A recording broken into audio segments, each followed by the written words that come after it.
बिंदु पोस्टमैन की लड़की थी। उसका पिता राय साहब निर्मलचंद की कोठी के सागर पेशे की एक कोठरी में किराए पर रहता था। पोस्टमैन की आमदनी ही कितनी, खर्च सदा ही आमदनी से कुछ ज्यादा हो जाया करता था। इसलिए बिंदु और उसकी मां को अच्छे गहने और कपड़े कभी नसीब न हुए। बिंदु रूपवती थी और उसको अच्छे अच्छे गहनों और कपड़ों का शौक था। स्त्रियां स्वभावतः सौंदर्य की उपासिका होती हैं। जो जितनी अधिक सुंदर होती है, उसकी सौंदर्य उपासना उतनी ही अधिक बड़ी चढ़ी होती है। किंतु सुंदरी बिंदु गहने और कपड़ों के लिए तरसा करती थी। राय साहब की स्वजातीय होने के कारण कभी कभी तीज त्योहार या कामकाज होने पर कोठी से बिंदु की मां के लिए बुलावा आ जाता था और मां के साथ बिंदु भी चली जाया करती थी। वहां राय साहब की लड़कियों को खूब सजा सवरा देखकर, उनके चमकते हुए हीरो मोती के गहने देखकर और दृष्टि को फिसला देने वाले रेशमी कपड़ों को देखते हुए वो अधिक शुभ हो जाया करती। विशेषकर इसलिए और भी कि राय साहब की लड़कियां सुंदर न थी। गहने कपड़े उनके शरीर पर ऐसे जान पड़ते जैसे कि किसी ठूंठ के साथ लपेट दिए गए हों। बिंदु की राय थी कि अच्छे कपड़े और गहने पहनने का अधिकार उन्हीं को होता है जो सुंदर हों। कुरूप स्त्रियों का श्रृंगार तो श्रृंगार का उपहास और कला का अनादर है। राय साहब की लड़कियों से गहने कपड़े की प्रतियोगिता में हार कर बिंदु हताश न होती। घर लौटते ही वो शीशे में अपना सुंदर मुंह देखकर मनी मन उनके प्रति कहती, गहना कपड़ा पहनकर भी तो उनका काला मुंह गोरा नहीं हो जाता, बड़े बड़े दांत मोतियों सरीके नहीं चमकते। फिर एकाएक वो दीर्घ निश्वास के साथ शीशे के सामने से दूर चली जाती, मानो ये सोचती कि विश्व के सारे सौंदर्य की वस्तुएं केवल उसी के लिए बनाई गई हैं, किंतु निर्माता की भूल से वो उससे दूर कर दी गई थी। राय साहब की लड़कियों के पास तो वे सौंदर्य वर्धक वस्तुएं अनावश्यक ही थी। उनसे उन लड़कियों के सौंदर्य की वृद्धि तो नहीं हो पाती, हाँ, उन वस्तुओं का सौंदर्य अवश्य घट जाता है। बिंदु को एक आशा थी। वो सोचती थी कि विवाह के बाद मुझे भी बहुत से कपड़े और गहने मिलेंगे, जैसे दूसरी विवाहिता लड़कियों को मिला करते हैं। उनके समान मैं भी अपने घर की मालकिन बनूंगी। मेरे वे भी बहुत सा रुपया लाकर मेरे हाथों में रख दिया करेंगे और तब मैं मनमाना खर्च करूंगी। बाजार में कोई अच्छा कपड़ा या गहना देखते ही वे मेरे लिए खरीद लावेंगे और मैं उसी अभिमान से पहनूंगी जैसे ये पहनती हैं। किसी के पूछने पर मैं जरा भी संकोच और सलज्ज भाव से कह दूंगी कि ये गहना या कपड़ा तो खुद वे ही अपनी पसंद से मेरे लिए लाए हैं। उसे विश्वास था कि जब विधाता ने उसे सुंदरता देने में उदारता की है, तब ये गहने कपड़े की इच्छा भी एक न दिन अवश्य पूरी होगी। वह उस दिन की प्रतीक्षा बड़ी लगन से करती। धीरे धीरे बिंदु सयानी हुई और उसका विवाह हो गया, किंतु निर्धन की बेटी भला धनवान के घर कैसे ब्याही जाती। मित्रता, बैर और विवाह सगाई तो अपनी बिरादरी वालों में ही शोभा देते हैं। तात्पर्य ये है कि बिंदु के गहने कपड़ों की प्यास ज्यों की त्यों बनी रही। विवाह के कुछ गहने और कपड़े आए अवश्य थे, किंतु ससुराल पहुंचने के बाद ही वे एक एक करके किसी न किसी बहाने से वापस ले लिए गए। बिंदु समझ गई कि वे गहने उसके नहीं हैं। बेचारी जी मसोस कर रह गई और करती भी क्या। बिंदु की ससुराल में खेती बाड़ी होती थी। परिवार बड़ा था। बिंदु की 2 जेठानियां थी और एक अविवाहित देवर। 3 भाई तो खेती का काम मन लगाकर करते थे, किंतु बिंदु के पति जवाहर का मन खेती के कामों में कतई न लगता था। वो स्वभाव से ही कुछ शौकीन था। उनकी गाने बजाने की तरफ विशेष रुचि थी। कुश्ती लड़ने और पहलवानी करने का भी शौक था। गठे हुए बदन पर सदा मलमल या तंजेब का कुर्ता पहना करता। घुंघराले बाल सदा किसी न किसी सुगंधित तेल में बसे रहते। स्वभाव में आत्माभिमान की मात्रा बहुत ज्यादा अधिक थी। वे कुछ ना कमाकर भी घर भर में अपना रूप जमाते रहते।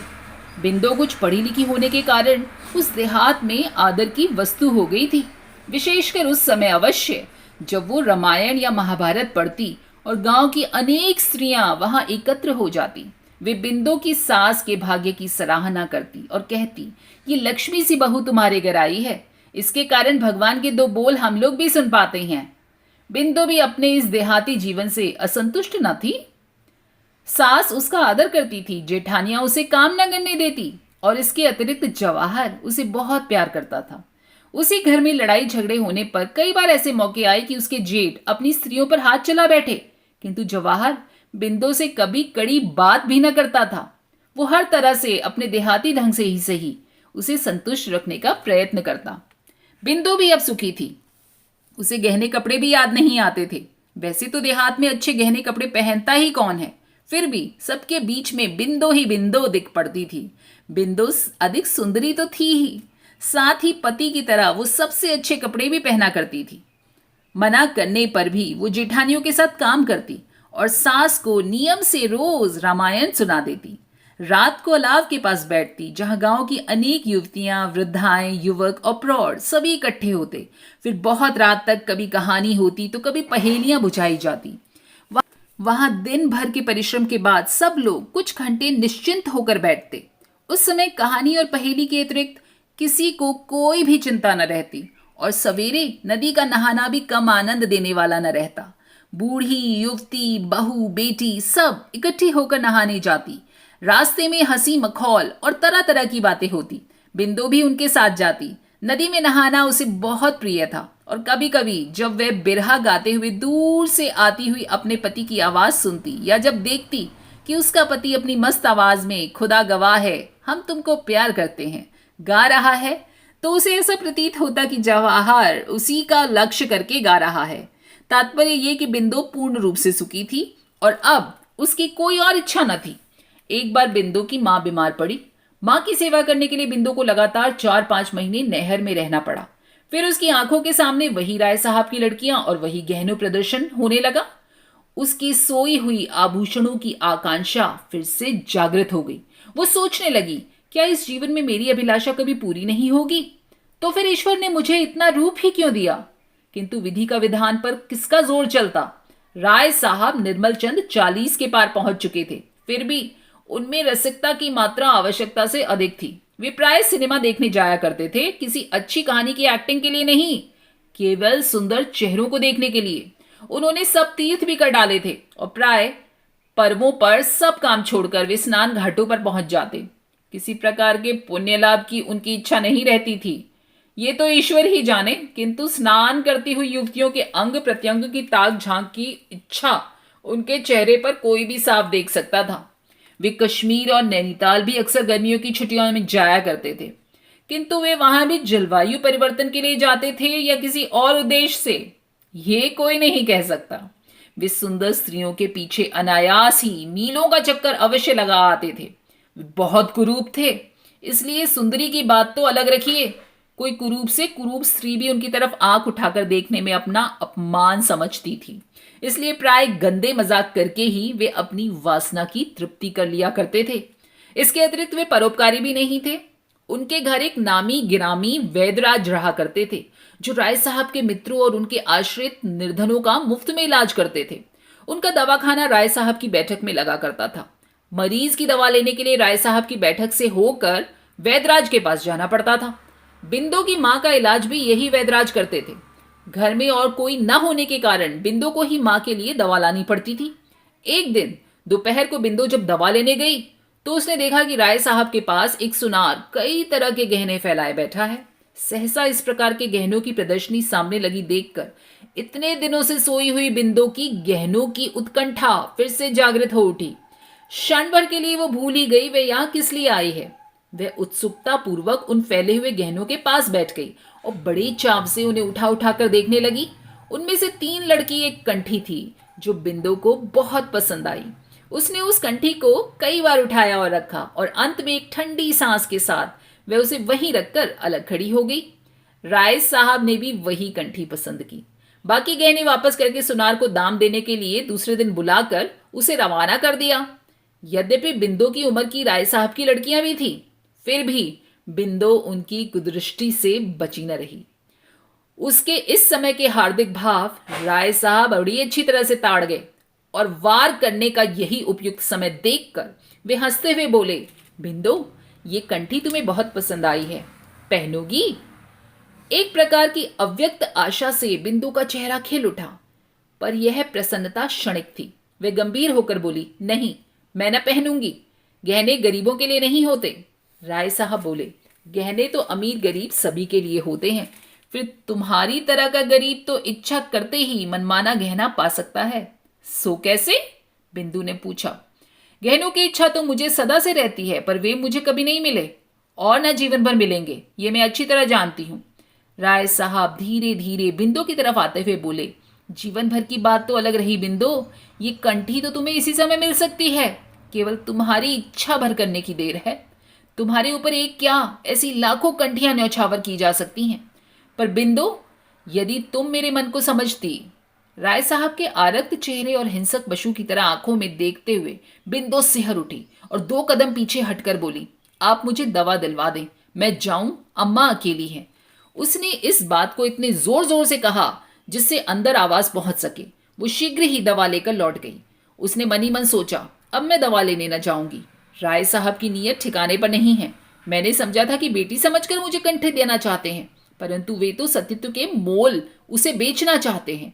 चूल्हे में जाए ऐसी कंठी मुझे न चाहिए विधाता। सतीत्व कंठी से कई गुना अधिक कीमती है।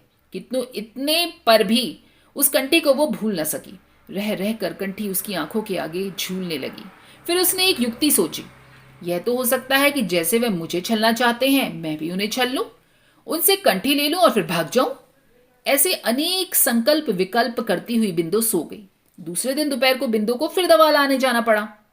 पहुंचकर उसने देखा कि राय साहब के मसनद के पास उसी तरह की 4 कंठियां पड़ी हैं। बिंदु के पहुंचते ही राय साहब ने उसे बैठने के लिए कहा। बिंदु बैठ गई। कल उसने जितने संकल्प किए थे उसे इस समय कुछ याद न रहे। कंठियों की चकाचौंध के सामने बिंदु को सब कुछ भूल गया। बिंदु के सामने ही राय साहब ने एक कंठी को तोलकर उसकी कीमत 250 रुपये सुनार को देकर विदा किया। बिंदु चकित दृष्टि से उस कंठी की ओर और कभी उन रुपयों की तरफ देखती रही। व्यापारी के जाते ही जैसे उसकी तंद्रा टूटी, वह उठकर खड़ी हो गई। बोली, दवा दिलवा दीजिए, मैं जाऊं, देर हो रही है। अरे अभी कहां से की देरी होने लगी। कहते कहते राय साहब ने एक कंठी बिंदु के गले में पहना दी और उसे जबरन पकड़कर एक बड़े शीशे के सम्मुख खड़ा कर दिया। फिर उसकी तरफ सतृष्ण नेत्रों से देखते हुए बोले, अपनी सुंदरता देखो, वहां बिंदु है या कोई दूसरी। बिंदु मंत्र मुग्ध सी देखती रह गई। वह भी राय साहब की किसी बात का उत्तर न दे पाई थी कि इसी समय उन्होंने अपने बड़े बड़े दांतों वाला मुंह बिंदु के होठों पर धर दिया। बिंदु को जैसे बिच्छू ने डंक मार दिया हो। वो घबराई किंतु कुछ वश न चला। इस प्रकार कुछ तो कंठी के लालच में और कुछ राय साहब की जबरदस्ती के कारण उस दिन दोपहर के सन्नाटे में अभागी बिंदु अपने आप को खो बैठी। बेचारी को उस कंठी की बहुत बड़ी कीमत देनी पड़ी, परंतु उसके बाद फिर राय साहब के घर दवा लेने कभी नहीं गई। उसके कुछ ही दिन बाद बिंदु ससुराल चली गई और उस कंठी को भी वह सबसे छिपाकर अपने साथ ले गई। ससुराल में लोगों के पूछने पर उसने यही बतलाया कि ये कंठी उसकी मां ने दी है, किंतु बिंदु ने उसे कभी पहना नहीं। पति के आग्रह करने पर जब कभी वह उसे घंटे आध घंटे के लिए पहनती थी तो ऐसा मालूम होता था जैसे काला विषधर उसके गले से लिपटा हो। कंठी को देखते ही प्रसन्न होने के बदले वो सदा उदास हो जाती थी। बिंदु के पति और जेठों में अनबन हो गई। भाई भाई अलग हो गए। दूसरे भाई तो खेती करके खुशी खुशी आराम से रहने लगे, किंतु जवाहर से खेती का कोई काम नहीं होता था, जिसका परिणाम ये हुआ कि सब लोग तो 4 पैसे कमाकर गहने कपड़े की फिक्र करने लगे और इधर जवाहर के घर में फांके होने लगे। अभिमानी स्वभाव के कारण जवाहर अपनी विपत्ति भाइयों पर प्रकट न होने देता। अब पहलवानी भी छूट गई। मलमल तंजेब के कुर्ते मैले दिखने लगे। सिर में तेल भी कहाँ मिलता था, जब खाने के लिए घर में अन्न का दाना ही न रहता। बिंदु से पति का कष्ट देखा न गया और उसने एक दिन कंठी निकालकर अपने पति को बेचने के लिए दे दी। जवाहर बड़ी प्रसन्नता से कंठी लेकर सराफे की ओर गया, पर थोड़ी देर बाद उसने लौटकर निराशा से कहा, यह तो मुलम्मे की है। बिंदु ये सुनकर सिर थाम कर बैठ गई, मानो उस पर वज्र गिर पड़ा। दोस्तों, कैसी लगी ये कहानी कमेंट करके बताइएगा और अगली बार फिर मिलेंगे ऐसी ही खूबसूरत दिल छू लेने वाली कहानियों के साथ। तब तक अपना ढेरों ख्याल रखिएगा, स्वस्थ रहिए और मस्त रहिए।